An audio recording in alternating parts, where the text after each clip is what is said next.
সকলোৰে কনফিউজন দূৰ হৈ যোৱা এটা ভিডিঅ'। এইটো ভিডিঅ'ত আপোনালোকে কিমান মাৰ্ক পাইছে আৰু কিমান মাৰ্কছ মাইনাছ কৰিব লাগে, তেতিয়া আপুনি টোটেল মাৰ্ক কিমান পাব, টোটেল তোমাৰ কাটি কুটি আমাৰ কিমান পাব সেইটো গম পাব আপোনালোকে। ভিডিঅ'টো শেষলৈকে চাই থাকিব। সকলোৱে ভিডিঅ'টো বহুত হেল্পফুল হ'ব গৈ আছে, আৰু বন্ধু বান্ধৱীলৈ শ্বেয়াৰ কৰি দিব বিশেষ কৰি ভিডিঅ'টো। আৰু ভিডিঅ'টো পুনৰ বনোৱা হৈছে, জাষ্ট অকণমান কনফিউজন আছিলে, তো আপোনালোকৰ সকলো কনফিউজন দূৰ হৈ যাব। ভিডিঅ'টো শেষলৈকে চাই থাকিব, A to Z গম পাব। শিৱৰাত্ৰি সকলোকে বহুত বহুত শুভেচ্ছা থাকিল। তো আশা কৰোঁ সকলোৱে এনচাৰ কি চাইছে, আৰু এনচাৰ কি চোৱাৰ পিছত সকলোৱে বহুতে কনফিউজন হৈছে যে আমি যদি কুৱেশ্যন যদি 70টা কৰিছোঁ, আমাৰ আৰু যদি 60টা কাৰেক্ট হৈছে, আমি 10টা মাৰ্ক কেনেকৈ মাইনাছ কৰিম বা কিমান মাৰ্ক মাইনাছ কৰিম। তো সকলোৱে মানে কুৱেশ্যন কৰি আছে, সকলোৱে সুধি আছে। তো সেইটো আমি মই আপলোড কৰিম, মানে ভিডিঅ'টো আপলোড কৰিম তাৰ ওপৰত। তো আপোনালোকে এবাৰ মই ভিডিঅ'টো আপলোড কৰিছিলোঁ, জাষ্ট অকণমান কনফিউজনৰ কাৰণে বহুতৰে কমেণ্টবিলাক আহিছিলে। তো সেইটোৰ কাৰণে মই ভিডিঅ'টো আপলোড কৰিব লগা হৈছে। তো আপলোড কৰি দিম, আপোনালোকক দেখুৱাই দিম কিমান মাৰ্ক পালে আপোনালোকৰ কিমান মাৰ্ক কাটিব লাগিব আৰু কেনেকৈ কাটিব লাগিব, সম্পূৰ্ণ বুজি পাব আপোনালোকে। A to Z ভিডিঅ'টো আপোনালোকে শেষলৈকে চাই থাকক, সম্পূৰ্ণ বুজি পাব।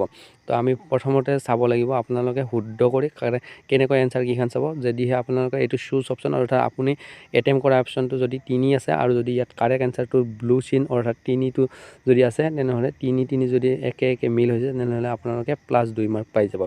আৰু যদিহে আপোনালোকৰ চুজ কৰা অপশ্যনটো যেনেকুৱা কৰি এইটো কুৱেশ্যন চাই লওক, আপোনালোকে চুজ কৰিছে আপোনালোকে 1, আৰু যদি ইয়াত কাৰেক্ট এনচাৰটো আছে 4, তেনেহ'লে আপোনালোকৰ -0.5 মাৰ্ক আপোনালোকে ধৰি ল'ব পাৰে।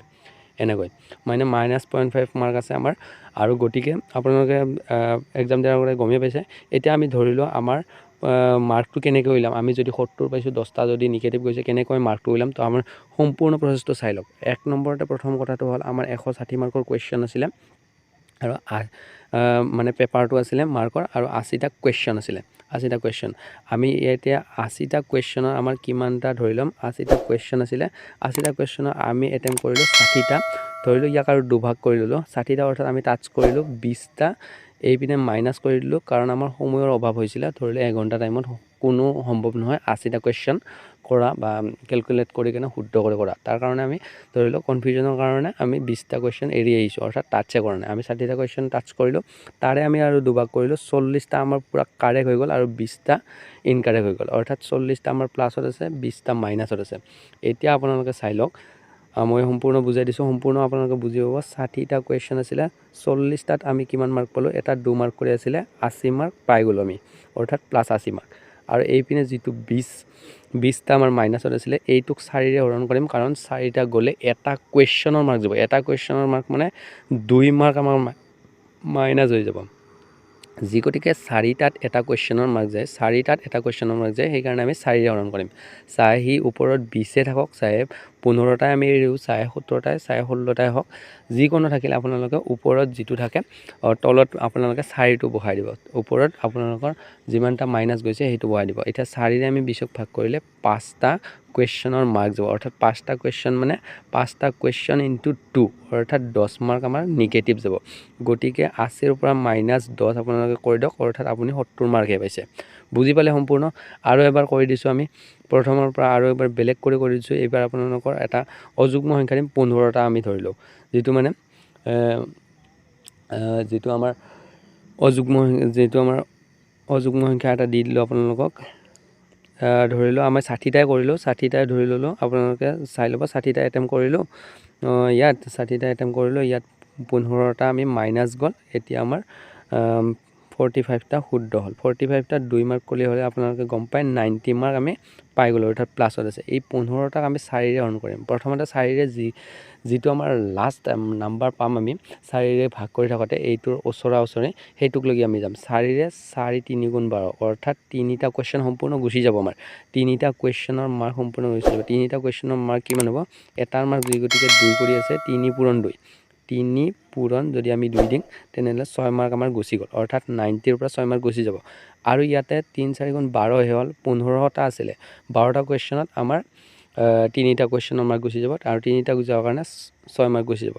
আৰু 12টাহে গ'ল, এতিয়া 15টাৰ পৰা 12 গ'লে 3টা কুৱেশ্যন থাকি গ'ল। 3টা কুৱেশ্যনৰ কাৰণে এটাত 0.5 কৰি হ'লে 0.5 × 3, অৰ্থাৎ 1.5 মাৰ্ক আৰু গুচি যাব। 1.5 মাৰ্ক হ'লে 7.5, অৰ্থাৎ 7.5 মাৰ্ক গুচি যাব। এতিয়া আপোনালোকে গম পালে যে 60টা কুৱেশ্যন আছিলে, 60টা আমি টাচ কৰিছিলোঁ 60টা তাৰে 45টাত আমি 90 মাৰ্ক পাই গ'লোঁ অৰ্থাৎ +90 পূৰণ 2 কৰি হ'লে আৰু ইয়াতে আপোনাৰ 15টাত কিমান -15টাত -7.5 অৰ্থাৎ 7.5 এটা -7.5 গ'লে আপোনালোকে সম্পূৰ্ণ গম পালে যে কিমান হ'ব 90ৰ পৰা 7.5 গ'লে আমাৰ কিমান হ'ব 7.5 আপোনালোকে ইয়াতে এটা 0 লগাই দিব মই সম্পূৰ্ণ কৰিয়ে দিছোঁ 10ৰ পৰা 5 গ'লে 5 ইয়াতে 9 থাকিব 9 7ৰ 9 গ'লে 2 আৰু ইয়াতে 9 অৰ্থাৎ 8 আপোনালোকে একটো ইয়াতে আনিলে 82.5 আপোনালোকে পাব যদিহে ইয়াত 60টা কুৱেশ্যনৰ 45টা কাৰেক্ট হয় 15টা ইনকাৰেক্ট হয় তো আপোনালোকে গম পালে এইটো সম্পূৰ্ণ মানে এনেকুৱা কৰে আপোনালোকে উলিয়াই ল'ব আৰু যদিহে আপোনালোকে কোনটো কেটাগৰী কি কাষ্টৰ হয় তো আপোনালোকে সম্পূৰ্ণ মানে